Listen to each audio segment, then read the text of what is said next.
আলহামদুলিল্লাহ 18 থেকে 20টার উপরে বাংলা ভাষায় নাম আছে। সুবহানাল্লাহ।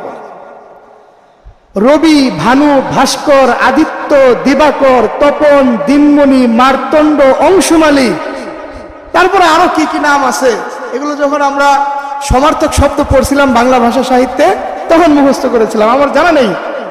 এরকম 18 থেকে 20টা নাম শুধুমাত্র এক সূর্যকে বোঝানোর জন্য এক ভাষার মধ্যে আছে, সেটা হলো বাংলা ভাষা।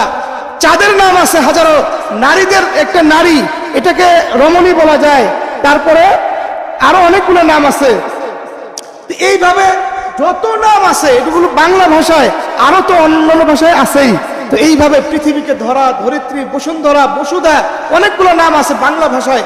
এরকম হাজারো লক্ষ ভাষা জ্ঞান সাইয়েদুনা আদম আলাইহিস সালাতু ওয়াস সালামকে ছাত্র হিসাবে স্বয়ং রব আল্লাহ রাব্বুল আলামিন যখন শিক্ষক হিসাবে শিখাইলেন, সকল ভাষা জ্ঞান একসাথে দান করে দিয়েছেন।